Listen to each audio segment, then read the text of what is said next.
சிவனே போற்றி, ஏகம்பன் துறையந்தாய் போற்றி,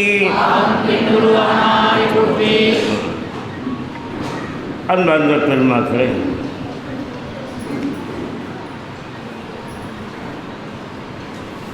எல்லாரும் அவங்க இடத்துல அமருங்க. நான் போன கூட கடைசியாக சொன்னது, அவன் உருவம் கொள்வது உயிர்களின் பொருட்டுன்னு சொன்னேன். அவன் உருவம் கொள்வது உயிர்களின் பொருட்டு. உயிர்களுக்கு இறை அனுபவம் உண்டாக வேண்டும் என்பதற்காக. சரி, உயிர்களுக்கு இறை அனுபவம் உண்டாக வேண்டும், கைவரப்பெற வேண்டும். ரெண்டு சொல் உண்டாக வேண்டும், கைவரப்பெற வேண்டும் என்பதற்காகத்தான் அவன் உருவம் கொள்வது உயிர்களுக்காக. இறை அனுபவம் இந்த உயிர் கூட்டங்களுக்கு கைவரப்பெற வேண்டும், சித்திக்க வேண்டும் என்பதற்காகத்தான். சரி, இது உயிரிடத்தில் அவன் காட்டுகின்ற காருண்யம், பரமகாருண்யம் என்று கூட சொல்லலாம். உயிரிடத்தில் இறைவன் காட்டுகின்ற பரமகாரணம். ஏன்னா அவன் உருவம் கிடையாது. உருவம் மற்ற ஒன்று உருவம் கொள்ளுகிறது என்று சொன்னால் உயிர்களுக்கு அனுபவம் வரட்டும் என்பதற்காகத்தான். இப்போ நீங்கள் ஒத்துக்கொள்ளுவீங்க, நான் உதாரணம் சொல்ல போகிறேன். அவன் உருவம் கொள்வது, அவன் உருவம் கிடையாது. அது தெளிவாக இருங்க. நம்முடைய சமயத்தில் தெளிவாக இருக்கணும். உங்கள் இறைவனுக்கு உருவம் கிடையாது. ஏன் உருவம் கொண்டான்? உயிர்களுக்கு அனுபவம் சித்திக்க வேண்டும் என்பதற்காக. அவன் உருவம் கொள்ளவில்லை என்றால் அனுபவம் சித்திக்காது. இப்போ நான் சொல்ல போகிறேன் அதை பற்றி வழக்கமா. இறை அனுபவம் கைவரப்பெற வேண்டும், சித்திக்க வேண்டும் என்பதற்காக அவன் உருவத் திருமேனி கொள்கிறான் என்று சொன்னேன். இது அவன் உயிரிழத்தில் கொண்டிருக்கக்கூடிய பரம காருண்யம் என்று சொன்னேன். பரம காருண்யம் என்று சொன்னேன். பெருமக்களே, பாமர மக்களுக்கு நல்லா கேட்கணும். பாமர மக்களுக்கு, உங்களுக்கு இல்லை, பாமர மக்களுக்கு, அப்புறம் ஒன்றும் தெரியாத மக்களுக்கு, நம்மளுக்கு தெரிஞ்சவங்க 2% கூட இருக்காது. மீதி எல்லாம் 98% ஒன்றுமே தெரியாது. அதான் சொன்ன, நாம் இந்துக்களாக இருக்கிறோம், ஆனால் இந்துக்கள் என்று தெரியாமல் இந்துக்களாக இருக்கிறோம்.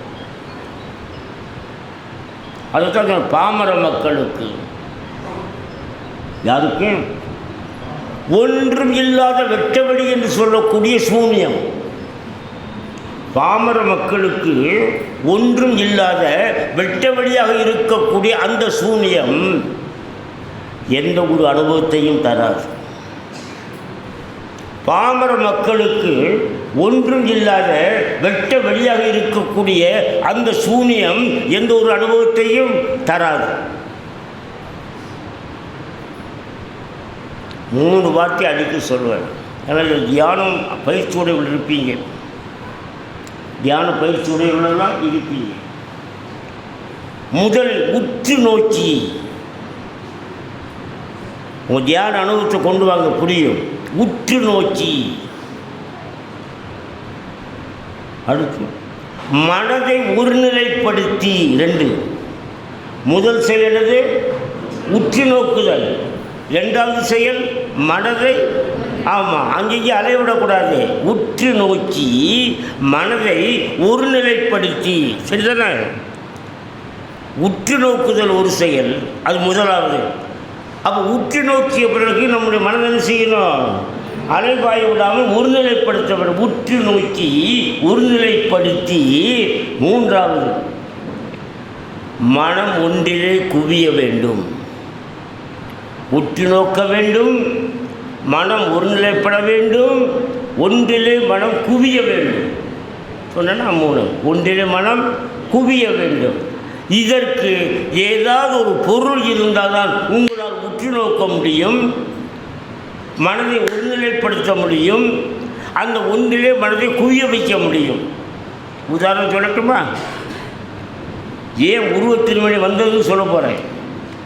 ஒரு திருவிளக்கு, நீங்கள் இப்போ தியானம் பண்ணுறீங்க, ஒன்றும் பண்ணாது, கணம் மூடிட்டு வேறு தியானத்துக்கு போயிடாதீங்க. 12 மணி ஆகும் சொல்லவா, வேலை தியானத்துக்கு போயிடக்கூடாது. இங்கே ஒரு விளக்கு இருக்குதுன்னு பாருங்கள், அந்த விளக்கை உற்று நோக்குறீங்க இல்லையா? மனதை உற்று நோக்கி மனதை ஒருநிலைப்படுத்தி ஒன்றிலே குவிய வேண்டும் என்று சொன்னேன் அல்லவா? அதற்கு ஒரு பொருள் வேண்டும் என்று சொன்னேன் அல்லவா? அது ஒரு விளக்காக இருக்கலாம் அல்லது ஒரு ஒளி புள்ளியாக இருக்கலாம். நட்சத்திரம் போன்ற ஒரு ஒளி புள்ளி, ஒரு நீல நிற திரையை இங்கே போடுங்க, அதில் இத்தனோடு நட்சத்திர அளவுக்கு ஒரு ஒளி புள்ளி, வேறு எதுவும் தெரியக்கூடாது, வேறு எதுவுமே தெரியக்கூடாது. நீல நிற திரை, அது நடுவில் ஒரு விளக்கு வைங்க. விளக்கு கிடைக்கலையா, ஒரு சின்ன ஒரு ஒளி புள்ளி, அந்த ஒளி புள்ளின்னு தான் சொன்னேன். சந்திரன் போல் வட்டம் இல்லை, ஒரு நட்சத்திரம் போல் ஒரு புள்ளி இருக்கணும். இப்போ பாருங்கள், உற்று நோக்கி மனதை ஒருநிலைப்படுத்தி அந்த மனதை அது ஒன்றிலே குவிய வைப்பது தான் தியானம். அந்த புள்ளியை தவிர வேறு எதுவும் செய்யக்கூடாது, தெரியக்கூடாது. அந்த விளக்கை தவிர வேறு ஒன்றுமே தெரியக்கூடாது. இதான தியானம், இதான தியானம். இன்னொரு தடவை சொல்ல, உற்று நோக்கி மனதை ஒருநிலைப்படுத்தி அந்த ஒன்றிலே மனம் குவிதல் வேண்டும். அதற்கு ஒரு விளக்காவது அல்லது ஒரு ஒளிப்புள்ளியாவது குறைந்தபட்சம் வேண்டும், குறைந்தபட்சம் வேண்டும். இப்போது தியானத்தில் உட்கார்ந்துருக்கிறீங்க, ஆழ்ந்து உட்கார்ந்துருக்கிறீங்க, என்ன நடக்கும் தெரியுமா? தியானிகளுடைய அனுபவத்தை கொண்டு வாங்க, மீள கொண்டு வாங்க. முதலில் தியானிக்கப்படும் பொருள் கெடும், அதான் தெரியாது. முதலில் தியானிக்கப்படும் பொருள் கண்ணுக்கு தெரியாது. இது வரைக்கும் ஒளி தெரிஞ்சதில்ல, நீ ஆழ போக போக அந்த ஒளியே உங்கள் கண்ணுக்கு தெரியாது. தியானிக்கப்படும் பொருள் கெடும், கெடும் என்றால் தெரியாதுன்னு அர்த்தம். இரண்டாவதாக தியானிக்கின்ற நீங்கள் கெடுவீர்கள், நீங்கள் உங்களுக்கே தெரியாது. முதலில் தியானிக்கப்படும் பொருள் கெடும், இரண்டாவதாக தியானிக்கின்ற நீங்கள் கெடுவீர்கள், மூன்றாவதாக அந்த தியான அனுபவம் ஒன்று இருக்குது பாருங்க, அது கெடும். என்னெல்லாம் சொன்னேன்? தியானிக்கப்படும் பொருள் தான் முதலாவது தெரியாமல் போகும், ரெண்டாவது உங்களையே உங்களுக்கு தெரியாது.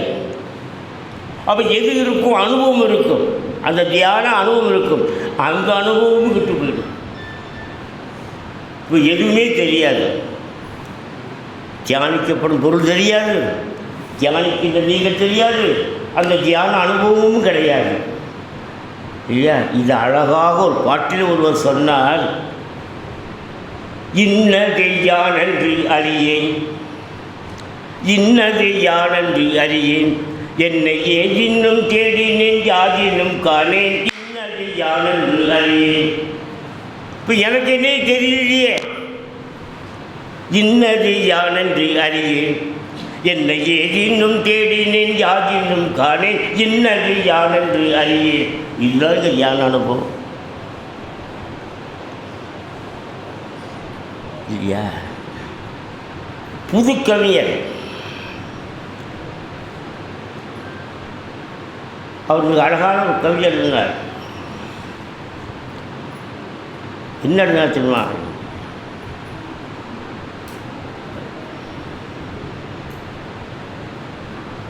அவர் இறைவனிடத்தில் சொல்கிறார், இறைவன் என்னிடத்தில் வா, என்னிடத்தில் வா என்று பலமுறை நீ அழைக்கின்றாய். இறைவாணி என்னிடத்தில் வா, என்னிடத்தில் வா என்று பலமுறை அழைக்கின்றாய், நான் இன்னும் என்னிடத்திலே வரவில்லையே, நான் இன்னும் என்னிடத்திலே வரவில்லையே. அப்படி இருக்க நான் எப்படி உன்னிடத்தில் வர முடியும்? அப்துல் ரஹ்மான், யாருடைய கவிதை? அப்துல் ரஹ்மான், புது கவிஞர், அவர் எழுதுகிறார். பார்த்தீங்களா? என்னிடத்தில் வா, என்னிடத்தில் வா என்று இறைவா என்னை பலமுறை அழைக்கின்றாய், நான் இன்னும் என்னிடத்திலே வரவில்லையே. அப்படி இருக்கும் நான் உன்னிடத்தில் வர முடியும். அப்போ முதலில் உன்னிடத்தில் வர முயற்சி பண்ண. உள்ளத்தில் உள்ளான் அடி, அதனை உணர வேண்டும் அடி, உள்ளத்தில் காண்பாய் எனில் கோயில் உள்ளேயும் காண்பாய் அடி. தேசிய நாங்கள் சொன்னாரா இல்லையா? உள்ளத்தில் உள்ளான் அடி, அதனை உணர வேண்டும் அடி, உள்ளத்தில் காண்பாய் எனில் கோயில் உள்ளேயும் காண்பாய் எனில். பெரியவங்க சொன்னது. அப்போ தியான அனுபவத்தை பற்றியில முதலில் தியானிக்கப்படும் பொருள் கெடும், ரெண்டாவது தியானிக்கின்ற நீ கெடுவாய், மூன்றாவது தியான அனுபவமே கட்டுப்போகும். அப்போ நீயே உனக்கு தெரியாது, உலகமே உனக்கு தெரியாது. இன்னது யானென்று அறியேன், என்னை ஏதினும் தேடினேன், யாதினும் காணேன், இன்னது யானென்று அறியேன். சொல்லுங்க, பாருங்கள் எவ்வளவு ஆழமான செய்திகள். அடுத்து பெறும் யாதொரு தெய்வம் கொண்டீர், யாதொரு தெய்வம் கொண்டீர், அத்தெய்வமாகி அங்கே மாதொரு பாகனார் தாம் வருவர். இதை வச்சுக்கங்க. இந்த சொற்பொழிவினுடைய மையப்புள்ளியே இதுதான். யாதொரு தெய்வம் கொண்டீர், அத்தெய்வமாகி மாதொரு பாகனார் தாம் வருவர். அப்போ நீ எந்த தெய்வத்தை வேண்டாலும் வணங்கிட்டு போ, அந்த தெய்வத்துக்குள் அருவமாக இருந்து உனக்கு அருள் செய்தது யார்? அந்த மாதொரு பாகன். இந்த மாதொரு பாகன் படத்தை பார்த்து நம்ம சந்தோஷப்பட பரவாயில்ல. இன்றைக்கி நான் பேசுகிற தலைப்புக்கு பொருளையும் பின்னால் உட்கார்ந்து யாதொரு தெய்வம் கொண்டிருந்த தெய்வமாகி மாதொரு பாகன் வந்து அருள்வார். நான் சொல்ல பெரியவங்க சொன்னதுன்னு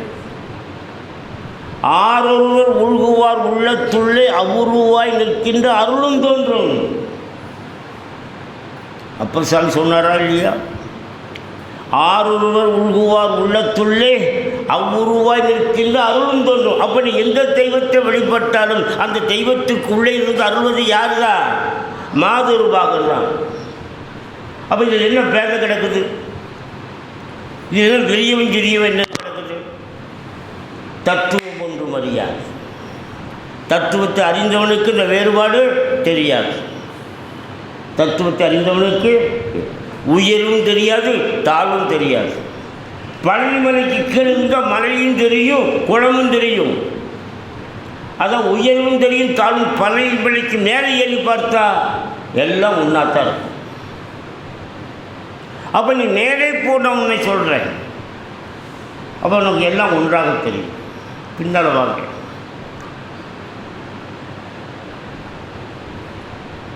எங்கும் உள்ள மெய்ப்பொருளை, எங்கும் உள்ள மெய்ப்பொருளை எந்த உருவில் உணர்ந்து வழிபட்டாலும், ரெண்டு வார்த்தை முக்கியம். எந்த உருவில் உணர்ந்து வழிபட்டாலும், அந்த உணர்ந்துங்கிறது முக்கியம்.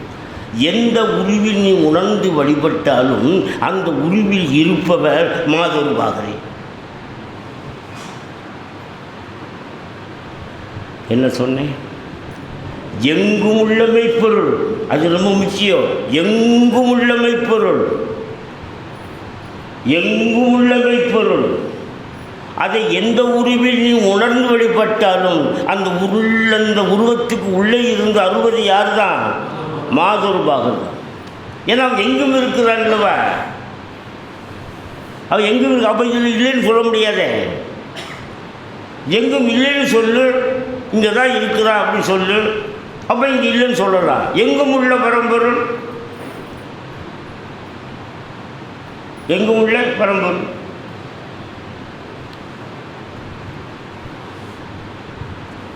எங்கும் உள்ள மெய்ப்பொருளை எந்த உருவில் உணர்ந்து வழிபட்டாலும், வரி சொல்ல, எங்கும் உள்ள பரம்பொருளை எந்த உருவில் நீங்கள் உணர்ந்து வழிபட்டாலும் அந்த உருவில் நின்று அருள்பவர் யார்தான்? மாதொரு பாகரே. ஒரு தெய்வத்தின் பல்வேறு நிலைகளை இங்கு சுட்டப்பட்டதால் அவரவர் பக்குவ நிலைக்கு ஏற்ப எந்த ஒரு தெய்வத்தை வணங்கினாலும் இது எல்லாத்தையும் ஒவ்வொரு பக்குவம். இப்போ 100க்கும் மேற்பட்ட மக்கள் உட்கார்ந்துருக்கீங்க, எல்லாருக்கும் ஒரு பக்குவமா?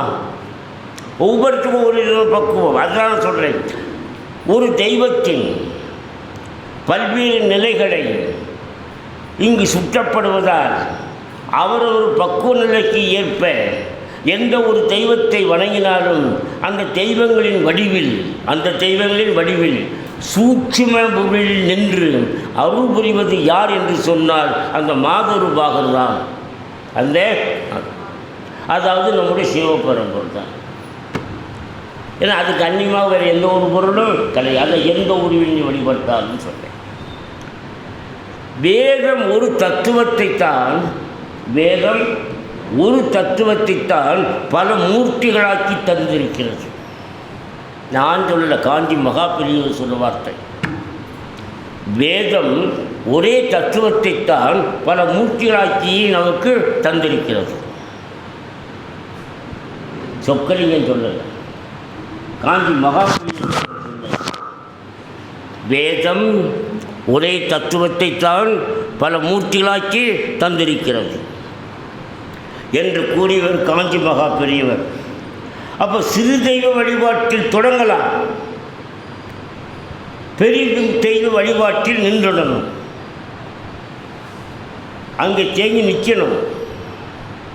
அங்கே போன பிறகு கீழே இறங்கி வரக்கூடாது. அப்போ கீழிருந்து மேலே மேலிருந்து கீழே வராது. சிறு தெய்வ வழிபாட்டில் தொடங்கினாலும் அவன் எங்கே சொல்ல வேண்டும்? பெருந்தெய்வ வழிபாட்டிற்கு சென்று அங்கே நிலைத்து நின்று விட வேண்டும். ஏன் அப்பர் சாமி சொல்றார், சென்று நாம் சிறு தெய்வம் சேர்வோம் அல்லோம். ஏன் நிற்கக்கூடாதுன்னு சொன்னேன்? அப்பர் சாமி பின்னால் சொல்றார், யாதொரு தெய்வம் கொண்டிட தெய்வமாகி மாதுருவாக நான் தாம் வருவாரே என்று சொன்னவர்கள் பின்னால் சொல்றார், சென்று நாம் சிறு தெய்வம் சேர்வோம் அல்லோம். அப்படி என்ன அர்த்தம்? இங்கே தொடங்கு, அங்கே முடி, அங்கே நிலை பெற்று நெல்லு. அங்கே போன பிறகு இங்கே வராது. அங்கே போன பிறகு இங்கே கீழ்நிலையிலிருந்து மேல்நிலைக்கு போக வேண்டுமே தவிர மேல்நிலையிலிருந்து கீழ்நிலை என்ன செய்யக்கூடாது? இறங்கக்கூடாது. ஒரு உதாரணம் சொல்ல போகிறேன். உங்கள் கண்களில் கண்ணீர் இருக்கும் என்று சொன்னால் தேக்கி வைங்க, கொட்டுவதற்கான நேரம் இப்பொழுது வரப்போகிறது. என்ன சொன்னேன்? உங்கள் கண்களில் கண்ணீர் இருக்கும் என்றால் தேக்கி வையுங்கள், கொட்டுவதற்கான நேரம் வந்துவிட்டது.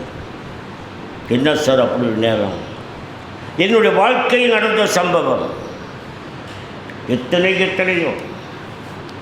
அது ஒன்றை சொல்கிறேன். நான் கிளிப்பாளையம் ஆரம்ப பள்ளியில் ஆசிரியராக சேர்ந்தேன். 1962 செப்டம்பர் 17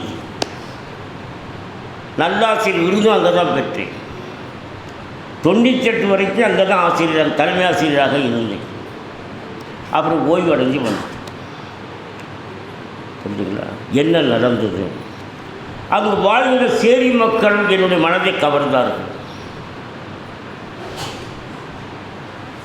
அவர்களை மேல்நிலைக்கு கொண்டு வர வேண்டும் என்ற ஆசை என் உள்ளத்தில் துடித்தது.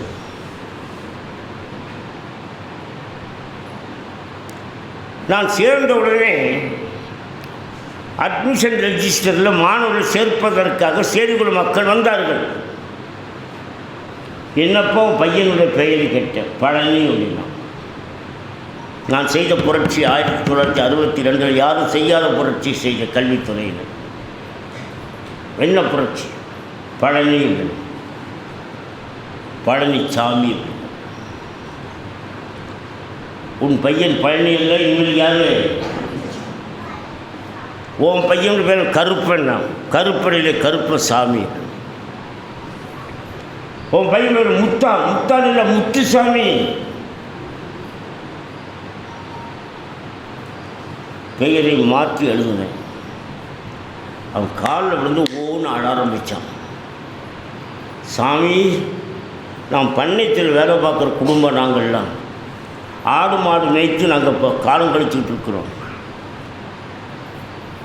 நீங்கள் இப்படி எழுதுனா அவன் என்னை பார்த்துக்க, நீ என்னைக்குடா சாமியான, நீ எப்பண்டா அப்படானே என்று கேட்டு எங்களை பண்ணைத்தை விட்டு வெட்டிட்டு எங்கள் பொழப்பு நாரி போயிடும். அதனால் பழனி என்றே முத்து என்றால் முத்தான் என்றே எழுதுகிறதா? இல்லை.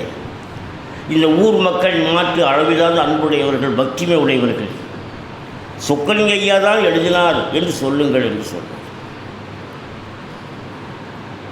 அத்தனை பேரும் சாமி ஆகிட்டாங்க, அத்தனை பேரும் அப்பன் ஆகிட்டாங்க. எல்லார் பேரையும் மாற்றினேன். அது வரைக்கும் இப்படி தான் இருந்தது. அதை இப்படி மாற்றி எழுதின புரட்சி முதல் புரட்சி. ரெண்டாவது, அவர்களுக்கு சிவாலயத்தினுடைய வெளிச்சுவர் தான் தெரியுமே தவிர உள்ளே என்ன இருக்கிறது என்று தெரியாது. அந்த காலத்தில் சொல்கிறேன், 62 சொல்லுகிறேன். வெளியே நின்று சாமி கும்பிடுவார்கள். அந்த பண்டாரம் உள்ளே போய் தேங்காய் பழத்தை உடச்சி 100 ரூபா கொடுத்து காசு வாங்கிட்டு போய் ஐயத்தை கொடுப்பேன். சுபத்துக்கு வெளியே நின்று தான் சாமி கும்பிடணும், உள்ளே என்ன இருக்குன்னு தெரியாது. இதை நான் பார்த்தேன். இதில் ஒரு புரட்சி செய்ய வேண்டும். ஒரு பஸ்ஸு ஏற்பாடு பண்ணேன். நம்முடைய நண்பர்கள் ஒரு 5 பேரை சேர்த்துக்கிட்டேன். மீதி 50 பேரை ஹரிஜன மக்களை சேர்த்தேன். பஸ்ஸு பூரா நினச்சேன். அவர் நேராக கொடுமுடிக்கு கூட்டிகிட்டு போனேன், திருச்செங்கோடு கூட்டிகிட்டு போனேன், கொடுமுடிக்கு கூட்டிகிட்டு போனேன், கரூருக்கு கூட்டிகிட்டு போனேன், திருப்பராய்த்துறைக்கு கூட்டிகிட்டு போனேன். பெரிய அகலமான வாழை இலையில் சாப்பாடு, 6 வகை சுவை. அவங்க சாப்பிட்டதே கிடையாது சாப்பாடு. அவர் பக்கத்தில் நானும் உட்கார்ந்தேன். அவங்க கண்ணீர், ஐயா எங்கள் பக்கத்தில் உட்கார்ந்துருக்கிறார். அவர்களோடு சாப்பிட்டேன். அவர்களுக்கு எதை முதலாவது சாப்பிட்றது, எதை பின்னால் சாப்பிடும்போது தெரியும். எதை தெரியாது. அவளுக்கு பாமரத்தன்மையுடையவர்கள். அது பிறகு ஸ்ரீரங்கம் போனேன், திருவானைக்கா போனேன், தஞ்சாவூருக்கு போனேன். ஊர் திரும்பி வந்துட்டு, இது செய்தி. இதுதான் முக்கியமான இடம் வரப்போகுது. Set your tears. கண்களில் கண்ணீர் இருக்கும் என்றால் தேக்கி வையுங்கள், கொட்டுவதற்கான நேரம் வந்து விட்ட சூழ்நிலை அதுதான். மறுநாள் சைக்கிளில் பள்ளிக்கூடத்துக்கு போனேன். அந்த சேரிவாழ் மக்கள் 2 பெண்கள் குழந்தைகளோட பெண்கள். சாமி வணக்கம் அப்படின்னா, வணக்கம்மா அப்படின்னேன். பள்ளிக்கூடத்துக்கு போயிட்டேன். அப்படியே எங்களுடைய வருகை பதிவேட்டில் நான் கையெழுத்து போடுறேன். இந்த 2 பெண்களும் அங்கே பள்ளிக்கூடத்துக்கு வந்தாங்க. சாமி வணக்கம். வணக்கம்மா. சாமி, எங்களை யார் சாமி இப்படிலாம் கூட்டிகிட்டு போவா? எங்களுக்கு சுவர்கள் தான் தெரியுமே தவிர சுவருக்கு உள்ளே என்ன இருக்கிறது என்றே தெரியாது. நீங்கள் இத்தனை கோயிலுக்கு கூட்டிக் கொண்டு எல்லாத்தையும் காட்டினீங்க. ஆனால் சாமி, ஒன்று மாத்திரம் மறக்க முடியாது சாமி. நான் என்னம்மா மறக்க முடியாது? அந்த படுத்து கிடக்கும் சாமி எங்கள் கண்ணுக்குள்ளே படுத்திருக்கு. படுத்து கிடக்கும் சாமி என் கண்ணுக்குள்ளே படுத்திருக்கு. என்ன அர்த்தம்? அந்த திருவரங்க பெருமான் என் கண்ணுக்குள்ளே படுத்திருக்கார். எவ்வளவு பெரிய அனுபவம்! இது யார் பெற்ற அனுபவம்? நாவுக்கரச பெருமான் பெற்ற அனுபவம். எங்கே பெற்ற அனுபவம்? திருக்காலத்தியில் பெற்ற அனுபவம். கைலாயத்து உச்சி உள்ளான் காலத்தியான் அவன் என் கண்ணுள்ளானே என்று சொன்னாலே அந்த நாவுக்கரச பெருமான் கிடைத்த அனுபவம் இந்த சேரிகுல பெண்களுக்கு கிடைத்தது. நாங்கள் தான் கோயிலுக்கு போகிறோம் வாரோம், கோயிலுக்கு போகிறோம் வர எந்த அனுபவம் கிடைச்சது? அதான் சொல்ல செட் யுவர் டியர்ஸ். ஒரு பாமர பெண் அவள் சொல்கிறா, படுத்து கிடக்கும் சாமி என் கண்ணுக்குள்ளே. ஏன் அவன் சொல்ல தெரியல, திருவரங்க பெருமான் என்று சொல்ல தெரியலை. ஏன் நம்ம சமூகத்தை அப்படி தான் வளர்த்துருக்குறோம். அப்போ குற்றவாளி யார்? நாம் தான். குற்றவாளி யார்? எதை தெரிவிக்க வேண்டுமோ அதை நாம் தெரிவிக்கவில்லை. அந்த பணியை நான் கையில் எடுத்திருக்கிறேன். படுத்து கிடக்கும் சாமி 1000 கூட்டங்களை பேசி பலத்த கரகோஷத்தோடு இந்த வாக்கியத்தை எல்லாரும் வரவேற்றார். அது உங்களிடத்தில் பதிவு செய்கிறேன். இது யார் சொன்ன வாக்கு? நாவுக்கரச பெருமான். எங்கே சொன்னார்? திருக்காலத்தில். என்ன சொன்னார்? கைலாயத்து உச்சி உள்ளான் காலத்தியான் அவன் என் கண்ணுள்ளானே என்று சொன்ன அனுபவம் இந்த சேரிகுல அவள் படித்தாளா? அவள் ஆனாவனா கூட தெரியாதே. அவள் படித்தாளா? ஆனால் என்ன சொன்னான்? படுத்து கிடக்கும் சாமி என் கண்ணுக்குள்ளே படுத்தது. இதுதான் சொன்னான். எனக்கு தெரிந்தது, ஐயோ இது நாவுக்கரச பெருமான் பெற்ற அனுபவமாச்சே, அது இந்த பெண்களுக்கு கிடைச்சதே என்று சொல்லி இந்த அனுபவம் எளியனுக்கு கிடைக்கலையே. எத்தனை மேடையில் பேசி என்ன பிரயோஜனம்? இவங்க கிடைத்த அனுபவம் எனக்கு கிடைக்கவில்லை. அப்போ எனக்கு பேச தெரிந்தது, ஆனால் உணர தெரியவில்லை. அவளுக்கு பேச தெரியவில்லை, ஆனால் உணர தெரிந்தது. படுத்து கிடக்கும் சாமி என் கண்ணுக்குள்ளே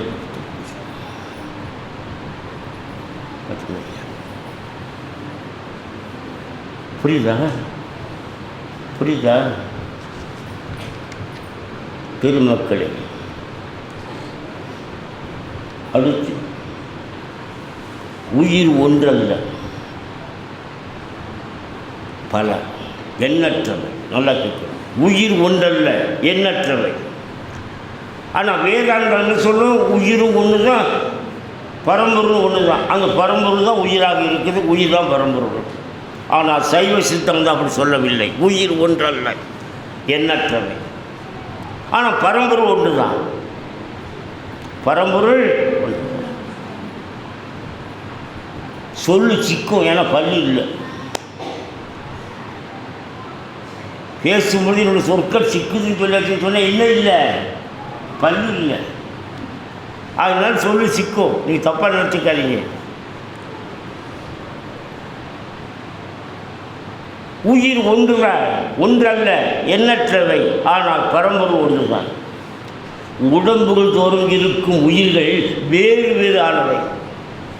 என் உடம்பில் இருக்கிற உயிர் உங்கள் உடம்பில் இல்லை. உங்கள் உடம்பில் இருக்கிற உயிர் வேற, என் உடம்பில் இருக்கிற உயிர் வேற. புரியுதா? பரம்பொருள் ஒன்றுதான், உயிர் வேறு வேறானவை.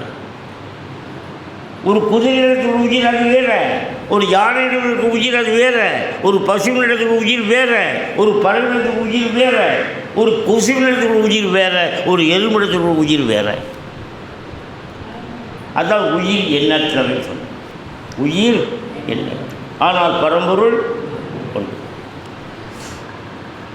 தேவர், மனிதர், விலங்கு, பறவை, ஊர்வன, நீர்வாழ்வான, தாவரம் முதலிய 7 வகை பிறப்புகளும் இந்த உடம்புகளை பற்றி தான் தவிர உயிரை பொறுத்தல்ல. இந்த உடம்பு தான். இந்த 7 வகை பிறப்புகளும் எதை சார்ந்தது? உடம்பை சார்ந்தது தான் தவிர உயிரை சார்ந்தது அல்ல. சரி, எப்படி இந்த உடம்பு கிடைச்சிது? நமக்கெல்லாம் இந்த உடம்பு எப்படி கிடைச்சிது? அவங்க வாழ்க்கை வேறையாக இருக்குது, இவங்க வாழ்க்கை வேறையாக இருக்குது, இவங்க வாழ்க்கை வேறையாக இருக்குது, அவங்க வாழ்க்கை வேறையாக இருக்குது இல்லையா? எல்லாம் ஒன்று போல் இல்லை. சொல்கிறாரு பாருங்க நம்ம பெரியவங்க. உயிர்களுக்கு அவை அவை செய்த முன் வினைகளுக்கு ஏற்ப, உயிர்களுக்கு அவை அவைகள் செய்த முன் வினைகளுக்கு ஏற்ப உடம்புகளை தந்து, என்ன அழகு பாருங்க, உடம்புகளை தந்து உலகத்தில் இறைவன் தோன்றச் செய்தான். உயிர்களுக்கு அவை அவைகள் செய்த முன் வினைகளுக்கு ஏற்ப உடம்புகளை தந்து இறைவன் என்ன செய்தான்? நம்மை இந்த மண்ணிலை பறக்கச் செய்தான். பிறக்கச் செய்ததன் நோக்கம் என்ன? பிறக்கச் செய்ததனுடைய நோக்கம் என்ன? நுகர்ச்சிக்காகவும் வினை கழிவுக்குமா? ரெண்டே சொல்லுங்கள். ஏன்னா உங்களை குழப்ப மாட்டேன். நானும் குழம்புவதில்லை, பிறரை குழப்புவதும் இல்லை. எந்த மேடையாக இருந்தாலும் சரி, நானும் குழம்புவதில்லை, பிறரையும் குழப்புவதில்லை. என்ன சொன்னேன்? நுகர்ச்சிக்காகவும் வினை கழிவுக்காகவும். அப்போ எந்த வினைகளையும் நீங்கள் நுகர்ந்தாலன்றி அது கழிவு பெறாது. அப்போ அந்த வினைகளை நீங்கள் நுகர்ந்து என்ன செய்யணும்? கழித்து விட வேண்டும். நுகர்ச்சிக்காகவும் வினை கழிவுக்காகவும். இதற்காகத்தான் உலகத்தில் நமக்கு இந்த உடம்பை தந்து படைத்தான். புரியுதா? நுகர்ச்சிக்காகவும் வினை கழிவுக்காகவும். நாம் அந்த நுகர்ச்சியில் இருக்கிறோம், ஆனால் வினை கழிவுக்கு இல்லை. அது ஏற்றுக்கிட்டே போகிறோம், கழிக்கிறோம், என்ன செய்கிறோம்? கூட்டிக்கிட்டே போகிறோம். அவன் பிறப்பு வந்து கொண்டே இருக்குது. அவன் கொடுத்த நல்ல நோக்கம், நீ நுகர்ந்து அனுபவித்து உன் வினையை கழிவு செய்து என்ன செய்ய? எதுவுமே இருக்கக்கூடாது. என்னிடத்தில் வந்து சேர். வேண்டாம், நான் உன்னை என்னிடத்தில் சேர்த்துக்கொள்வேன். நீ வர வேண்டாம், நான் உன்கிட்ட வருவேன், உன்னை நான் கூட்டிகிட்டு போயிடுவேன். புரியுதா? அப்போ எங்கும் நிறைந்து உள்ள கடவுளை பற்றி நான் என்ன சொன்னேன்? உலகத்தில் இறைவன் நம்மை தோன்றச் செய்த நோக்கம் நுகர்ச்சிக்காகவும் வினை கழிவுக்காகவும் சொல்லி மறுபிறப்பு கொள்கை என்று நம்முடைய தேசத்தில் இந்து மதத்தில் தோன்றியதற்கு அடிப்படை காரணமே இதுதான். ஏன்னா வேறு மதத்தில் அடிப்படை மறுபிறப்பு கொள்கை கிடையாது. இந்த ஜென்மாவோடு சரி, இன்னொரு ஜென்மா கிடையாது. ஆனால் இந்து சமயத்தில் மறுபிறப்பு கொள்கை கொடுத்ததன் நோக்கம் இவர் என்ன செய்ய வேண்டும்? வினைகளை நுகர்ந்து அதை கழிவு செய்து என்ன செய்ய வேண்டும்? இறுதியாக சுத்த இதோடு என்ன செய்ய என்னிடத்தில் வந்து சேர வேண்டும் என்பதற்காக. பெருமக்களே, ஒரு அருமையான வழி சொல்ல போகிறேன். எங்கும் நிறைந்துள்ள இறைவன், யாருக்கும் சந்தேகம் இல்லையே, இதுவரைக்கும் அதான் பேசிக்கிட்டு இருக்கிற. எங்கும் நிறைந்துள்ள இறைவன் இந்த கல்லிலும் இந்த செம்பிலும் இருக்கிறான் என்று ஒரு இந்து நம்புகின்றான். ஏன்னா அவன் எங்கு நிறைந்திருக்கிறான் இல்லையா? அப்போ இந்த செம்பில் இருப்பானா இருக்க மாட்டானா? இந்த கல்லில் இருப்பானா இருக்க மாட்டானா? எங்கும் நிறைந்துள்ள இறைவன் இந்த செம்பிலும் இந்த கல்லிலும் இருக்கிறான் என்று ஒரு இந்து நம்புகின்றான்.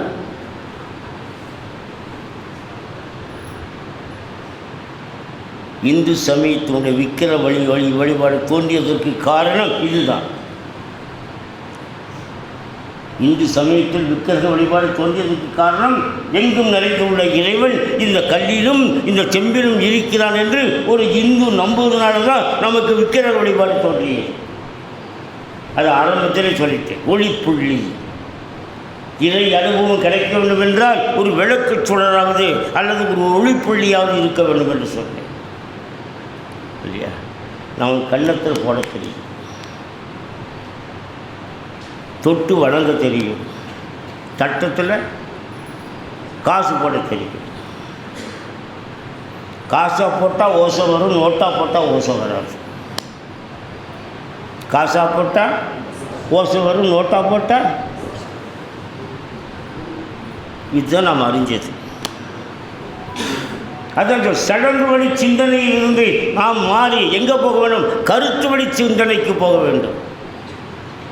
நமக்கு சடங்கு வழி சிந்தனைக்கு ஆண்டு கிடக்கிறதை தவிர எங்கே வர மறுக்கிறோம்? கருத்து வழி சிந்தனைக்கு வர நம்ம மறுக்கிறோம். நான் உங்களை கூப்பிடுறேன், வாங்க வாங்க வாங்க. சடங்கு வழி சிந்தனையோடு நின்று விடாதீர்கள், கருத்து வழி சிந்தனைக்கு போகலாம் வாங்கன்னு கூப்பிடுறேன். உழவார பணியோடு நின்று விடாதீங்க, ஞான மார்க்கமாகிய சைவ சித்தாந்தத்துக்கு வாங்கன்னு சொல்லி கூப்பிடுறேன். ஞான மார்க்கத்திற்கு வாருங்கள். சரியோடு நின்று விடாதீர்கள், கிரியோடு நின்று விடாதீர்கள், யோகத்தோடு நின்று விடாதீர்கள், ஞானத்திற்கு வாருங்கள். இப்போ இங்கே நடக்கிறது என்ன வகுப்பு? ஞான வகுப்பு. என்ன வகுப்பு நடந்து? இப்போ ஞான வகுப்பு நடக்குது. எங்கும் நிறைந்துள்ள இறைவன் இந்த கல்லிலும் இந்த செம்பிலும் இருக்கிறான் என்று ஒரு இந்து நம்புகின்றான். இந்த அடிப்படையில் தான் நமக்கு விக்கிரக வழிபாடு தோன்றியது. இந்த உயிருக்கும் சரி இறைவனுக்கும் சரி ஆண்பாலும் கிடையாது, பெண்பாலும் கிடையாது. இந்த உயிருக்கும் சரி அந்த இறைவனுக்கும் சரி உயர்தினையும் கிடையாது, அகநிலையும் கிடையாது. உயர்தினையும் அகநிலையும் ஆண்பாலும் பெண்பாலும் யாருக்கு இல்லை? உயிருக்கும் இல்லை, இறைவனுக்கும் இல்லை. பெருமக்களே, இவைகளை வகுத்து சொல்கிறேன் கேளுங்க. பரம்பொருள் காலம் கடந்த தொன்மை உடையது. பரம்பொருள் காலம் கடந்த தொன்மை உடையது. இன்ப நிறைவானது. இன்பமே வடிவானது. இன்ப நிறைவினராய் மாறுபாடு என்பதே இல்லாதது. மாறுபாடு என்பதே இல்லாது. நாம் அப்படி இல்லை. இன்றைக்கு ஒரு கூடம், நாளைக்கு ஒரு புத்தி. நேற்று மனிதன் நீங்கள் பார்க்க முடியல. நேற்று நல்லதாக இருந்தால் இன்றைக்கி என்ன இப்படி? அதுதான் மனுஷன். ஆனால் மாறுபாடு என்பதே இல்லாதது எது? பரம்பரை. இன்ப நிறைவிலே இருப்பது. நாம் சில நேரத்தில் இனிக்கிறோம், சில நேரத்தில் கசக்கிறோம். நாம் சில நேரத்தில் இனிக்கிறோம். உங்களுக்கு தெரியுமா? உங்களுக்கு ஒரு பிச்சைக்காரன் நாள்தோறும் பிச்சை போடுங்க, மாறாசு நல்லா இருக்கணும். அவன் ஒரு நாளைக்கு ஏதோ ஒரு காரணத்தால் இல்லைன்னு சொல்லிடுங்க, என்றைக்கும் போடுற மாராசி சண்டாளிக்கு இன்றைக்கி என்ன வந்ததும்பா. இப்போ மாராசி சண்டாளியாக போயிட்டான். சண்டாளிக்கு என்ன வந்தது இன்னைக்கு? நேற்று வரைக்கும் மாராசி, இன்றைக்கி என்னது ஒரு நாள் தான் இல்லைன்னு சொன்னாங்க, உடனே சண்டாளி ஆயிடுச்சு. பார்த்தீங்களா? அதுதான் சொன்னேன், மாறுபாடு இல்லாதது மாறுபாடு உடையதுன்னு சொன்னேன், இனிமையானது என்று சொன்னேன். இனிமையே வடிவானது, கசுப்பு அவளிடத்தில் கிடையாது. இன்ப நிறைவனதாய் விளங்குவது, மாறுபாடு என்பது இல்லாதது, எல்லாம் அல்ல இறைநிலை இல்லாத இடமே இல்லை. இறைவன் இல்லாத இடமே இல்லை. பரம்பொருள் எல்லையற்ற வியாபகமானது, பரம்பொருள் எல்லையற்ற வியாபகமுடையது. அந்த எல்லையற்ற ஒன்று தானே எல்லாமாக இருக்க முடியும். எது ஒன்று எல்லையற்றதாக இருக்கிறதோ அதுதானே எல்லாமாக இருக்க முடியும். தத்துவம் நான் இதுவரைக்கும் பேசுகிறத ஒரு கேப்சல் அடக்கி சொல்கிறேன். எல்லையற்ற ஒன்று தானே எல்லாமாக இருக்க முடியும். அவன் செம்பல் இருப்பானா, இருக்க மாட்டானா? கல் இருப்பானா, இருக்க மாட்டானா? இப்போ உதாரணத்துக்கு வர்றேன். உங்களில் பலர் ஆன்மார்த்த சிவ பூஜை பண்ணுறீங்க. உங்கள் முன்னால் யார் இருக்கிறா? சிவலிங்க திருமணி இருக்குது. என்ன சொல்கிறீங்க? மாறி நின்று என்னை மயக்கிடும் மஞ்ச புலனிக்கும் படிகளை தமுதேன் ஊறி நின்று என்னுள் உள்ளவா காண வந்து அருளாய். இறைவா, நீ என்ன செய்ய? இந்த சிவலிங்க திருமணியில் நான் காணும்படியாக வந்து இரு. உள்ளவா காண வந்து அருளாய் சொல்கிறீங்களா இல்லையா? இறைவா, நான் வணங்குகின்ற இந்த சிவலிங்க திருமணியில் என்ன செய்யணும்? உள்ளவா காண வந்து அருளாய் சொல்கிறீங்களா இல்லையா? அது மாற்றம் இன்னொன்று சொல்கிறீங்களா இல்லையா? சொல்கிறது இல்லை நீங்கள். இப்போ நான் சொல்ல வச்சுக்கிட்டு இருக்கிற ஒவ்வொரு இடத்துலையும் அது விட சுவையன அமுதன அரிதற்கு அரிதன எளிதன இவன் அவன் திருவுரு இவன் அவன் எனவே எங்களை ஆண்டு இங்கெழுந்தருளும். இவன் அவன் திருவுரு இவன் அவன் எனவே எங்களை ஆண்டு கொண்டு இங்கு எழுந்தருளும். இப்போ என்னது? அது சிவலிங்க திருமணியை சுற்றி சொல்கிறீங்களா இல்லையா? அதுதான் சொன்னேன். எல்லையற்ற ஒன்று தானே எல்லாமாக இருக்க முடியும். எல்லையற்ற ஒன்று தானே.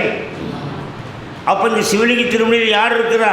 என் பெருமானி இருப்பதாக ஒரு இந்து நம்பி அதுக்கு என்ன செய்கிறா? வேற்றாகி வெண்ணாகி நின்றாய் போற்றி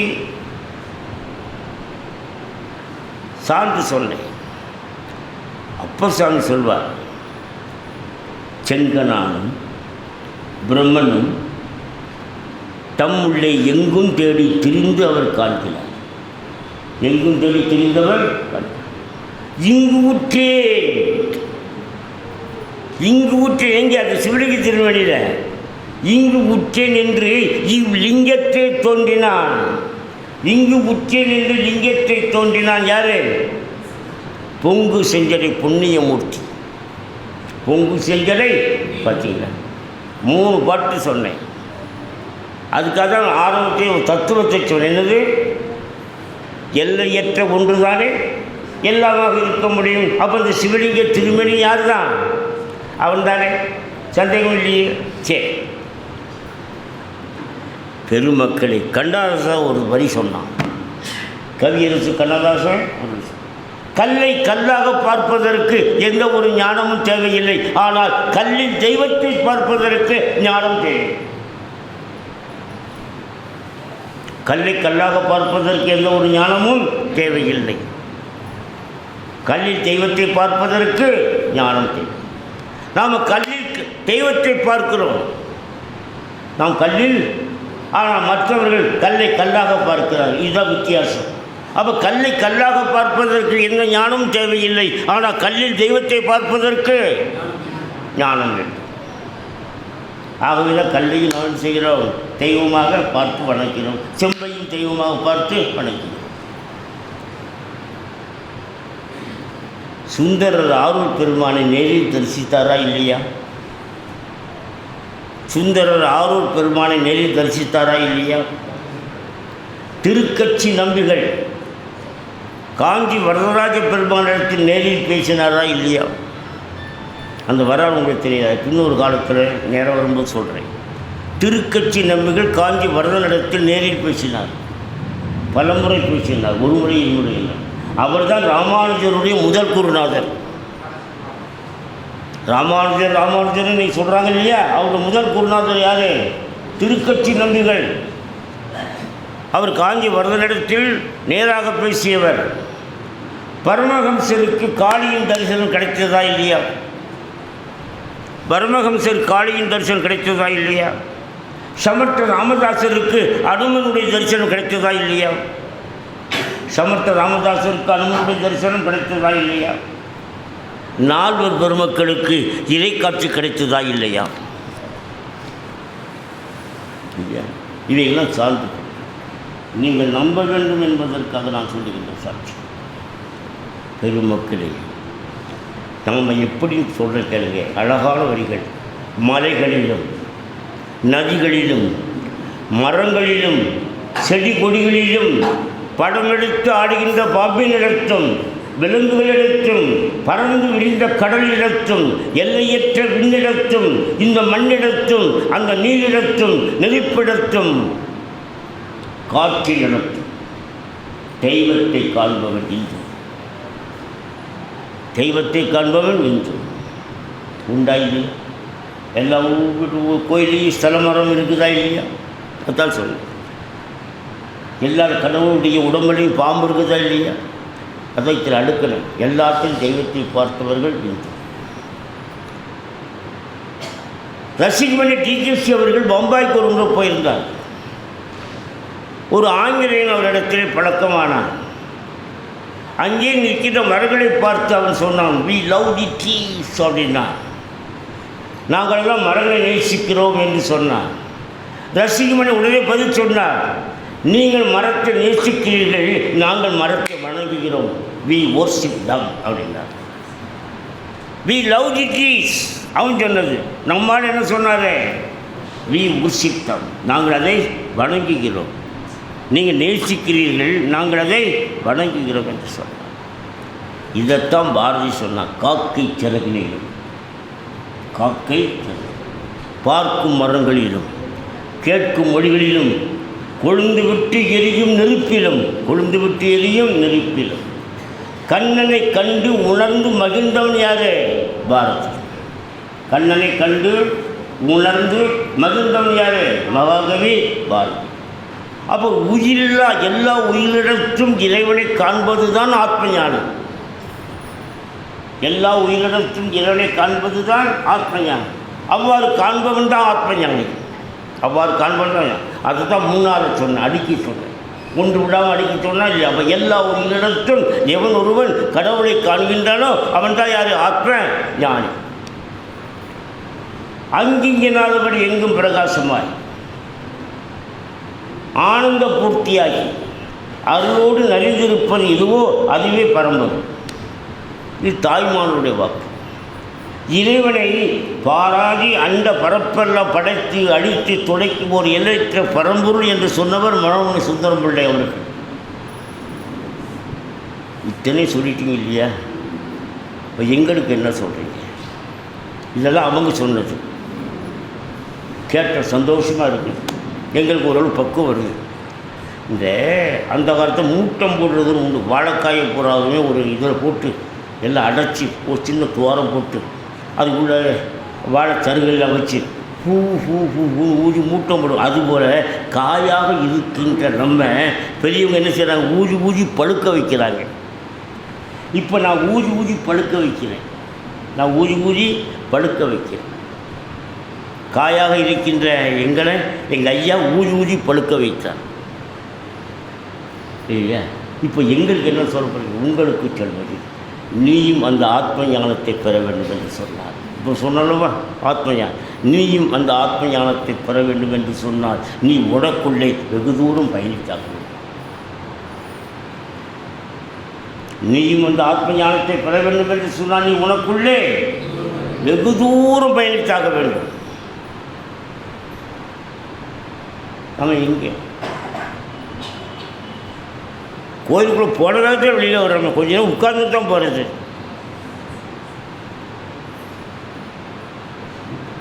போன வேகத்தில் வெளியில் வருகிறது. நீயும் அந்த ஆத்ம ஞானத்தை பெற வேண்டும் என்றால் நீ உனக்குள்ளே வெகு தூரம் பயணித்தாக வேண்டும். வெகு தூரம் பயணித்தாக.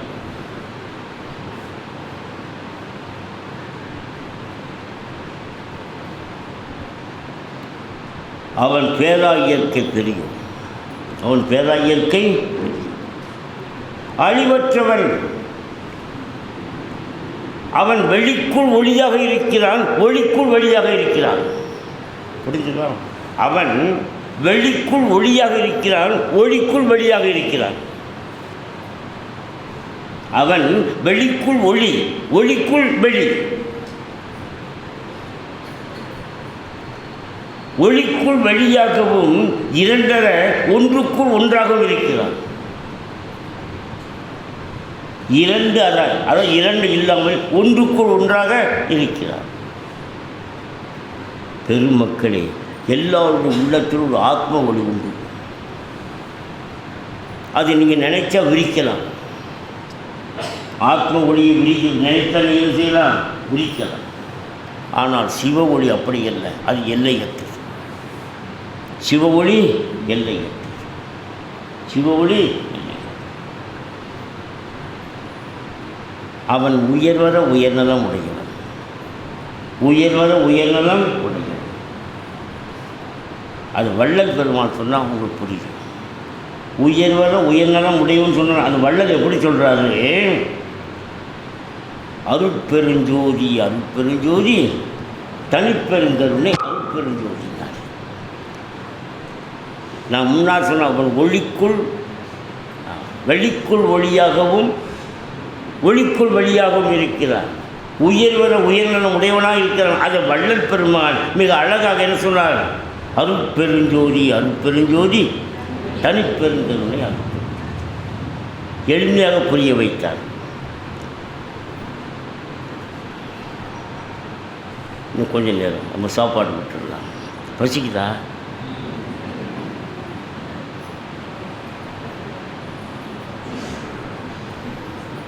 கோடை காலம் வந்துவிட்டதென்றால் வந்துடுதா இல்லையா? கோடை காலம் வந்துவிட்டது என்றால் மக்களின் தாகம் போக்குவதற்காக நீர் சத்து பொருட்களை முன்னதாகவே உருவாக்கி தந்தவனே இவன். இந்த வெள்ளரிக்காய் தர்பூசணிகள் இப்போ தோன்றக்கூடியது, இளநீர் பதநீர் எல்லாம் இப்போ வரக்கூடியது. இப்போ காலம் மாறி போச்சு. எப்போ வேணாலும் அந்த காலத்தில் கோடை காலத்தில் வெயில் தான் அடிக்கும். இப்போ கோடை காலத்தில் மழையும் பெய்யும், மழைக்காலத்தில் வெயில் அடிக்கும். எல்லாம் மாறி, நாங்களும் மாறிட்டோம், இயற்கை மாறிடுது. அது பார்த்து நீயே மாறிட்ட, உனக்காகத்தான் நான் நீயே மாறின பிறகு நான் என்னை மாற்றிக்கிறதுன்றது. எந்த மனிதன் இயற்கையோடு இயற்கையாக வாழ தெரிந்தானோ, வாழ்ந்து கொண்டு இருந்தானோ, அப்பொழுது எந்த பிரச்சனையும் இல்லை. எப்பொழுது இயற்கை வெள்ளம் என்றானோ அப்பொழுது வந்தது எல்லா பிரச்சனையும். அவன் மீண்டும் என்ன செய்ய வேண்டும்? படைநிலைக்கு திரும்ப வேண்டும். மீண்டும் படைநிலைக்கு நாம திரும்ப வேண்டும். கோடை காலம் வந்துவிட்டால் மக்களின் தாகம் போக்குவதற்கு நீர் சத்து பொருட்களை முன்னதாகவே விளைவித்து நமக்கு தந்து உதவி நம்ம இறக்கக்கூடாது. அடுத்த செய்தி முன்னாடி உங்களுக்கு தெரிஞ்சுக்கிறதுக்காக தெரிஞ்ச சொல்கிறேன். அவள் தெரிஞ்சதிலிருந்து தெரியாததுக்கு போகணும். தெரிஞ்சதிலிருந்து நோன் டு அன்னோன்னு சொல்வார்கள். தெரிந்தவற்றிலிருந்து தெரியாதவற்றுக்கு. தெரியாது என்னது? இந்த உலகத்தில் நோயின் வகைகள் 4448. இந்த உலகத்தின் நோயின் வகைகள் எத்தனை? 4448. 3 4 1 8. எத்தனை சொன்னேன்? இந்த 4448 நோய் வகைகளுக்கும் என்னென்ன மருத்துவ மூலிகைகள் உண்டோ அத்தனையும் முன்பே அவர் படைத்து விட்டார். அவள் அல்லவா இறைவன். 4448 நோய் வகைகளையும் தீர்ப்பதற்கான மருத்துவ மூலிகை வகைகளை அவன் அப்பொழுதே செய்துவிட்டார், தோற்றுவித்தார். அவைகள் வளர்வதற்காக பூரண சந்திரனையும் அந்த சந்திரனில் அந்த நிலவு ஒளியையும் வைத்தார். அந்த நிலவு ஒளி இல்லை என்றால் இந்த மருத்துவ மூலிகை செடிகள் வளராது. அவன் மருத்துவ மூலிகை செடிகள் வளர்வதற்கு பூர்ண சந்திரனையும் அந்த சந்திரனில் பேருள்ள அந்த நில ஒளியையும் வச்சான். நோய் வச்சா நோய்க்கு மருந்து வச்சான். அந்த மருத்துவ செல்வம் வளர்வதற்கு பூர்ண சந்திரனில் நில ஒளியையும் வச்சான். எங்கடா போயிட்டு வரேன்? திருவண்ணாமலைக்கு போகிறேன். எதற்கு போகிறேன்? யாரையும் குற்றப்படுத்தி சொல்லலை, நம்ம அறியாமையும் சொல்கிறேன். எங்கே போகிறேன்? திருவண்ணாமலைக்கு. எதுக்கு போகிறேன்? கிரிவலத்துக்கு போகிறேன். எப்போ போகிறேன்? பௌர்ணமிக்கு போகிறேன். இதோடு நம்ம ஆளுடைய ஞானம் நின்று போகுது. ஏட்டா மற்ற நாள் போகாமல் பௌர்ணமி அன்னைக்கு மாத்திரம் போகிற? எல்லோரும் போகிறாங்க. நான் எல்லோரும் போகிறாங்க. அதில் இருக்க நுட்பம் யாருக்காவது தெரியுமா? தெரியவில்லை. ஏன் சொல்லவில்லை? ஆகவே தெரியவில்லை. பெருமக்கள் நுட்பம் சொல்கிற கேளுங்க. ஏன் கிரிவலம் பௌர்ணமி அன்னைக்கு திருவண்ணாமலைக்கு போகணும்னு சொல்கிறேன். பூர்ண சந்திரன் அன்றுதான் சூரியனுடைய அத்தனை சக்திகளும் சந்திரனில் இறங்கி அதன் மூலமாக வெளிப்படுகிறது. சூரியனுடைய அந்த சக்திகள் அனைத்தும் என்னைக்கு வருது? பௌர்ணமி அன்னைக்கு தான் முழுமையாக கிடைக்குது. அப்போ தான் பௌர்ணமி முழுமையாக இருக்குது. மற்ற குறைவாக தான் இருக்குது. அப்போ பூர்ண சந்திரனுக்கு சந்திரன் அன்று அந்த சூரிய சக்தி முழுமையாக சந்திரனில் பட்டு அது தெரிவித்து என்ன செய்கிறது? நமக்கு கிடைக்கிறது. அது கிடைக்கிற நாள் பௌர்ணமி. அப்போ அந்த பௌர்ணமி அன்னைக்கு கிரிவலம் வந்தீங்கன்னா அந்த பூர்ண சூரியனுடைய பூர்ண சக்தி யார் மூலம் நமக்கு கிடைக்குது? சந்திரன் மூலமாக நமக்கு கிடைக்குது. ஆகவே தான் பௌர்ணமி அன்னைக்கு கிரிவலம் போகிறோம். ஏன் மொட்டை மாடியில் உட்காந்து தான் பூர்ண சக்தி கிடைக்கும் அல்லவா? மொட்டை மாடி இருந்தாலும் கிடைக்கும் அல்லவா? எது கிரிவலம் போகணும்? பெருமக்களே, கிரிவலம் என்று நீங்கள் நினைப்பது போல அல்ல. அந்த சமயத்திலே தேவாதி தேவர்களெல்லாம் அண்ணாமலை பெருமானை உங்கள் கண்ணுக்கு தெரியாமல் சுற்றி சுற்றி வந்து கொண்டே இருக்கிறார்கள். நீங்கள் மனமறிகின்ற பொழுது அவர்களுடைய ஸ்பரிசம் உங்கள் மீது படும். அவருடைய திருஷ்டி பார்வை உங்கள் மீது படும். ஸ்பரிசமும் படும், திருஷ்டியாகிய பார்வையும் படும். நல்லவங்களுடைய பார்வை ஒரு நல்லது. நல்லவருடைய உடம்பினுடைய தொடர்பு தொடுவது எவ்வளோ நல்லது. காலத்தொட்டு கும்பிட்றோமா இல்லையா? இந்த ரெண்டு என்னைக்கு கிடைக்குது? பௌர்ணமி அன்னைக்கு கிடைக்குது. தேவாதி தேவர்களும் உங்களோடு சேர்ந்து கிரிவலம் வருகிறார்கள். அவருடைய பார்வை உங்கள் மீது படுகிறது. உங்களுடைய பாவங்கள் நாசமாகுது. அவருடைய திரேகம் உங்கள் மீது பட்டு பட்டு போகிறது. நீங்கள் புனிதமடைகிறீர்கள். இந்த ரெண்டு வாய்ப்பு அங்கே கிடைக்காத பௌர்ணமி அன்னைக்கு திருவண்ணாமலை மாற்றங்கள் நடக்கிறதுனால அங்கே வச்சான். இப்போ நம்ம மாடு எல்லா பக்கம் வைக்க ஆரம்பிச்சிட்டேன். அங்கே வச்சாங்கிறது தெரியவில்லை சார். தேவாதி தேவர்கள் நம்ம சுற்றி வர்றதை எப்படி சார் அறிந்து கொள்வது? கண்ணுக்கு புறப்பட மாட்டார். நீங்கள் கிரிவலம் வருகின்ற பொழுது உங்களை அறியாமலே சில இடங்களில் சில மல்லிகைப்பூ, ரோஜாப்பூ போன்ற மலருடைய வாசனை நாசிக்கு தெரியும். அந்த வஸ்து இருந்தாலே மனம் வரும். சுற்றி சுற்றி பாருங்கள், எங்கேயுமே மல்லிகைப்பூ கிடையாது, ரோஜாப்பூ கிடையாது, தாமரைப்பூ கிடையாது. ஆனால் மனம் வந்து வந்தது எப்படி? அந்த தேவாதி தேவர்கள் உங்களை கடந்து போகிறார்கள். ஒரு பெருமாட்டி தன்னுடைய தலையில் மலரை வைத்துக் கொண்டு போன மனவாசனை நமக்கு வருதா இல்லையா? அதுபோல் அந்த தேவாதி தேவர்கள் உங்களை சுற்றி போகின்ற பொழுது அவருடைய தேகத்திலிருந்து வரக்கூடிய மனம் தான் நமக்கு. அது மனத்தை உணர முடியும், அவரை பார்க்க முடியாது. புரியுதா? பௌர்ணமிக்கு இதுக்கு இவ்வளோ பெரிய கூட்டம் கூடுதல் நம்மளுக்கு இதுதான் தெரியும். திருவண்ணாமலைக்கு போகிறேன், கிரிவலம் வர்றேன், இதுதான் தெரியும். அந்த சூரியனுடைய சக்தி உயிர் வளர்ச்சிக்கு அது தேவைப்படுகிறது. தாவர வளர்ச்சிக்கு சந்திரனுடைய ஒளி தேவைப்படுது. படிச்சுடுறோமா இல்லையா? உயிர் வளர்ச்சிக்கு எது தேவை? சூரியனுடைய ஒளி தேவை. அது நேரடியாக வாங்கினா முடியாது, நம்மளால் தாங்க முடியாது. அது எங்கே படுத்து? பூர்ணமாக சந்திரனில் பட்டு அது பூர்ணமாக வெளிப்படக்கூடிய நாள் என்றைக்கு தான். மற்ற நாளில் குறையும். பூர்ணமாக கிடைக்கிற நாள் அன்னைக்கு தான். அதனால தான் பௌர்ணமி அன்னைக்கு கிரிவலம். அப்பா இந்த ஒன்று போதும்ப்பா. ஐயா பேச்சு கேட்டதில்ல, இந்த ஒன்றாவது நமக்கு தெரிஞ்சுத. என் ஆசையை தான் எல்லாம் நீங்கள் அறியும், எல்லாம் நீங்கள் அறியும்.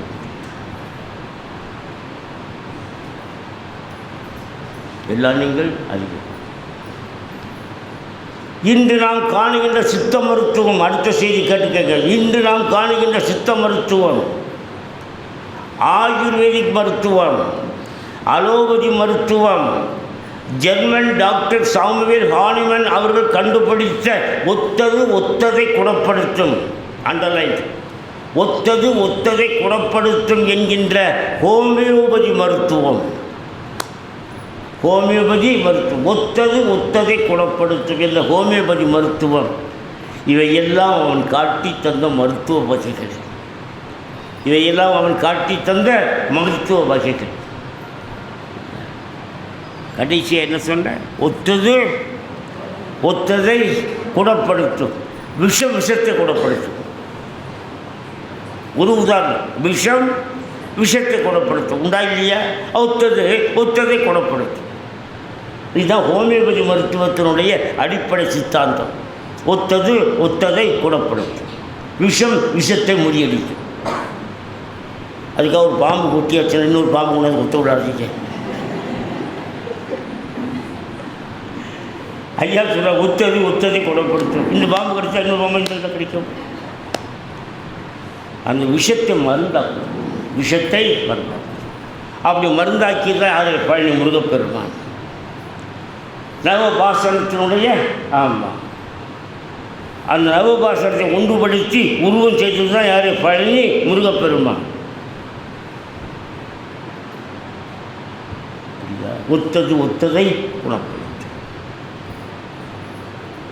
ஐன்ஸ்டீன் ஒரு தத்துவத்தை உருவாக்கணும், எல்லாத்துக்கும் தெரியும் ஐன்ஸ்டீன் தத்துவம். அவ்வளோ பெரிய விஞ்ஞானி, கடந்த நூற்றாண்டுகள் மிகப்பெரிய விஞ்ஞானி என்று மகாத்மா காந்தியடிகள் போன்றவர்களை போற்றிய மாபெரும் விஞ்ஞானி. அவன் சொல்கிறான், இது எல்லாம் கடவுள் எனக்கு கொடுத்த கொடைங்கிறான். நம்மால் நான் செஞ்சது. அவன் சொல்கிற கடவுள் கொடுத்த கொடை. ஜெவனாக நான் தேடிய சம்பாத்தி தான் சொல்ல, கடவுள் கொடுத்தது எவனா சொல்கிறானா? நான் சொல்லுவேன், இந்த கார் கடவுள் கொடுத்தது, இந்த வீடு கடவுள் கொடுத்தது, இந்த செல்வம் கடவுள் கொடுத்தது, இந்த பையன் கடவுள் கொடுத்தது, இந்த பொண்ணு கடவுள் கொடுத்தது. சொல்லி பழகுங்களேன், சொல்லி பழகுங்களேன்.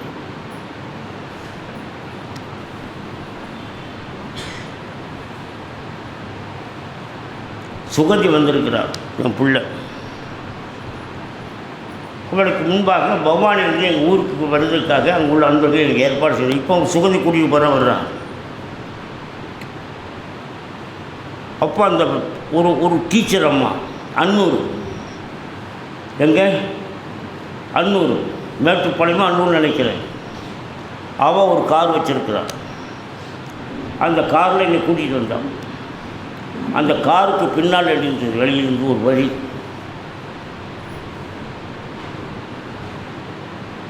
என்ன வழி தெரியுமா? அருமையான வழி. அல்லல் கண்டத்து பெருமான் கொடுத்த கொடை. இந்த கருப்பு நிறம் இருக்குதுல்லவா, அது ஒரு நல்ல வழி. திருக்கடையூரில் நம்முடைய அங்கே 63 நான்கு வரி வருமாட்டம். அவன் கொடுத்த கொடை எழுதி நமக்கு சொல்ல தெரியலையே, நமக்கு அதான் சொல்ல தெரியல. அவன் கொடுத்த கொடைன்னு பின்னாடி இது நான் சம்பாத்தியம் பண்ணக்காது, இதோ சொல்ல தெரியும் நமக்கு.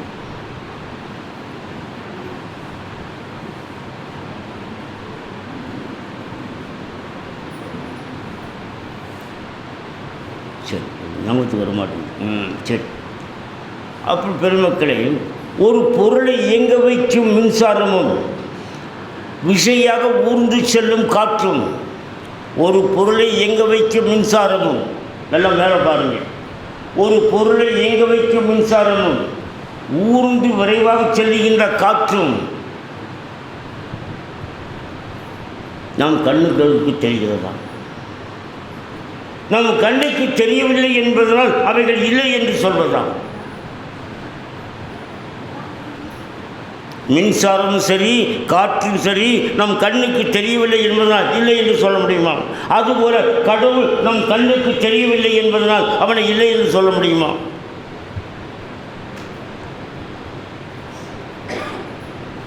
சரி, எல்லாவற்றையும் தன்னுள்ளடக்கி தான் ஒன்றிலும் அடங்காத இறைவன் இருப்பதனால் அவன் கடவுள். எல்லாவற்றையும் தன்னுள்ளடக்கி தான் ஒன்றிலும் இல்லாது இருப்பதனால் யாரு? அப்போ அவன் கலந்தும் இருக்கிறான், கடந்தும் இருக்கிறான். அவன் எல்லா பொருளிலும் கலந்தும் இருக்கிறான், எல்லா பொருளையும் கடந்தும் இருக்கிறான். ஆகவே அவன் கடவுள் எனப்பட்டான். அவன் கடவுள் எனப்பட்டான். அவனை யாராவது கண்டதுண்டா? உங்களுக்கு பசிக்கிறது எனக்கு தெரியும். யாரும் வயிற்றை தொட்டு பார்க்க வேண்டாம். நான் சொல்லுவேன், நானும் கடிகாரம் கட்டிக்க நேரம் தெரியும் எனக்கு. யாரும் கடிகாரத்தை பார்க்க வேண்டாம், பார்க்க மாட்டாங்கன்னு தெரியும் எனக்கு. இந்த வேடிக்கையாக சொல்கிறேன். இது அடிக்கடி சொல்வது உண்டு. என் பிரசங்கம் கட்டுறது தெரியும். வாய் வழியாக உண்ணுகின்ற உணவு சில மணி நேரம் இந்த வயிற்றில் தங்கிவிட்டு பிறகு மரபாக கழிந்துவிடும். ஆனால் செவி வழியாக உண்ணுகின்ற உணவு வாழ்நாள் புறம் தங்கும். நீங்கள் இப்போ வாய் வழியாக சாப்பிட்றீங்களா, செவி வழியாக சாப்பிட்றீங்களா? வாய் வழியாக உண்ணுகின்ற உணவு சில மணி நேரம் வயிற்றில் தங்கிவிட்டு மரமாக கழிந்துவிடும். ஆனால் செவி வழியாக உண்ணுகின்ற உணவு வாழ்நாள் புறவும் ஞானமாக தங்கும். எப்படி தங்கும்? ஞானமாக தங்கும். இப்போ ஞானமாக தங்குகின்ற செவியால் உண்டு கொண்டு இருக்கிறீர்கள். செவி உணவு இல்லையா? ஆகவே பசி வருமா? வரக்கூடாது, வரக்கூடாது. சரி, அடுத்து எல்லாவற்றையும் தன்னுள்ளடக்கி தான் ஒன்றிலும் அடங்காது இறைவன் இருப்பதால் அவன் கடவுள் எனப்பட்டான்.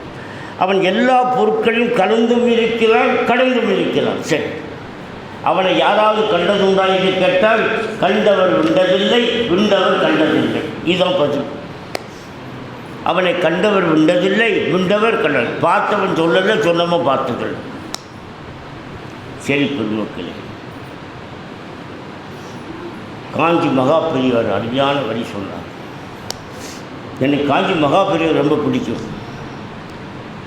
அவர் எனக்கு தான் எழுதிய தெய்வத்தின் குரல் மூலம் எனக்கு கொடுத்து அனுப்பியிருந்தார். ஒரு சால்வை கொடுத்து அனுப்பியிருந்தார்,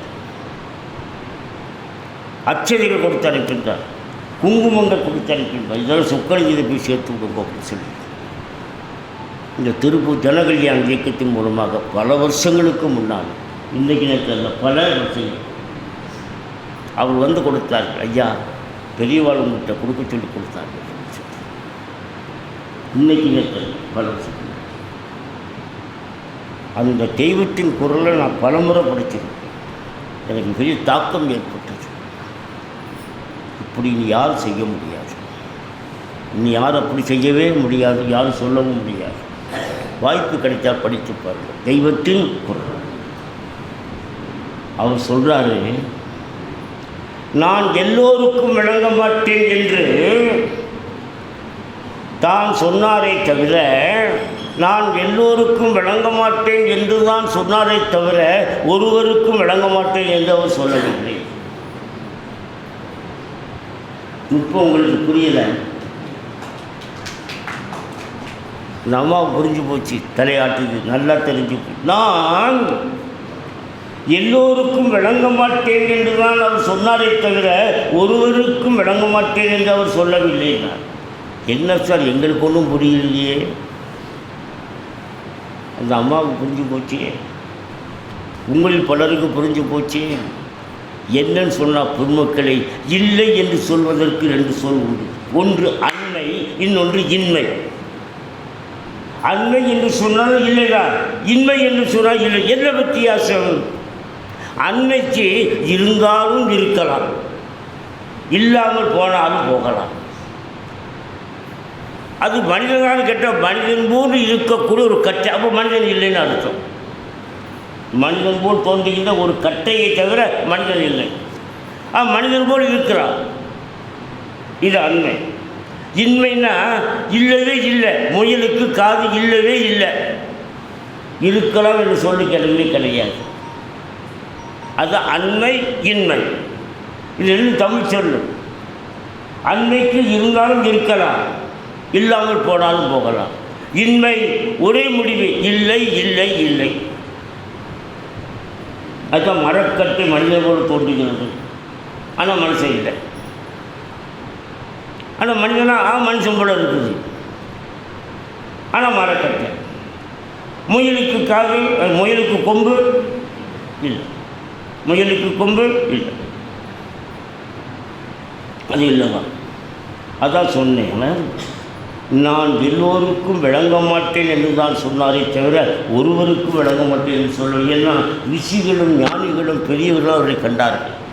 நான் ஆரம்பத்தில் சொன்னேன்லவா, சுந்தரர் பார்த்தாரா இல்லையா, சொன்னா இல்லையா? இப்போ விளங்குதா விளங்கலையா? அதான் நான் எல்லோருக்கும் விளங்க மாட்டேன் என்று நான் சொன்னாரே தவிர ஒருவருக்கும் விளங்க மாட்டேன் என்று சொல்லவில்லை. அப்போ அந்த ஞானிகள் ரிஷிகள் கண்டார்கள். இப்போ முடிக்க போகிறேன், ஒரு 60 செய்தியோடு முடிச்சுதான் இப்போ சாப்பாட்டுக்கு நான் மகா பக்குவமுடைய ஆன்மாக்களுக்கு அவர்களுடைய மனப்பக்குவத்திற்கு ஏற்ப இறைவன் அருவமாகவும் உருவமாகவும் அருவுருவமாகவும் காட்சி தருகிறான். அவர்களை நாம் அருளாளர்கள் என்றும் மகான்கள் என்றும் ஞானிகள் என்றும் ரிஷிகள் என்றும் முனிவர்கள் என்றும் போற்றுகிறோம். நமக்கு சொல்லுவாங்களே யாராவது? அவர்களை சொல்வார், அவர்களை சொல்வார். இன்னும் ஒரு செய்தி முக்கியம். மகாலிங்க ஐயா சொன்னது, அருட்செல்வர் சொன்னது. நான் அவர்கள் நூல்கள் ரொம்ப படிப்பேன்,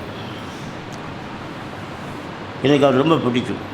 அருட்செல்வர் கருத்து வளம் அப்படியே குவியும், படித்து பாருங்கள், நிறைய கருத்து. அவர் சொன்னார், செக்யூலரிசம், செக்யூலரிசம் நம்ம பலமுறை கேட்டு சொல்றோம். செக்குலரிசம் என்ற சொல்லுக்கு மத சார்பு இன்மை என்று தான் இதுவரைக்கும் நாம் பொருள் கொண்டிருக்கிறோம். செக்குலரிசம் என்ற சொல்லுக்கு மத சார்பு இன்மை என்று தான் பொருள் கொண்டிருக்கிறோம். மகாலிங்கம் ஐயா மிக தெளிவாக சொல்கிறார், அது அல்ல பொருள் அப்படின்னார். மத சார்பு இன்மை என்று சொல்வது தவறு. இப்போ என்ன சொல்ல வேண்டும் சொன்னால், மத சமத்துவம். மத சார்பின்மை அல்ல, மத சமத்துவம். எல்லா மதங்களையும் சமமாக பார்ப்பது. மத சார்பின்மை வேறொரு பொருளை தந்துவிடும். ஆனால் சமத்துவம் என்பது உண்மை புரிக்கும். அது மத சார்பின்மை என்று சொல்வது தவறு. என்ன சொல்ல வேண்டும்? மத சமத்துவம் என்று சொல்ல வேண்டும் என்று சொன்னது அது அருட்செல்வர் ஐயா அவர்கள் என்று சொல்லிக்கொண்டு மணி 1 ஆச்சு, 1:15 ஆச்சு. நான் சொன்னது போல் இப்போ சாப்பாட்டுக்குள்ள நேரம். 60 செய்தி சொல்லியிருக்கிறேன். எத்தனை செய்தி சொல்லியிருக்கிறேன்? 60 தான் சொல்லுவேன். இன்னும் 60 இருக்குது. அது சாப்பாட்டுக்கு பின்னால் விடமாட்டேன், கவலைப்பட. இப்படியே வந்துடணும். சாப்பிட்டாச்சுலாம் போயிடாதீங்க, சாப்பிட்டாச்சுலாம் போயிடலாம். இப்படியே வரும். ஆனால் 1 மணி நேரம் தான். ஏன்னா நான் நிறைய சொல்ல வேண்டியது இருக்குது. அப்போ ஆனால் நீங்கள் வந்து உட்காரு, சீக்கிரம் வாங்க. எல்லோரும் சாப்பிட போங்க, சீக்கிரம் வந்து உட்காரு. பர்மிஷனா? 60 செய்திகள் இது வரைக்கும் உங்களுக்கு சொல்லி முடிச்சிருக்கு. இன்னும்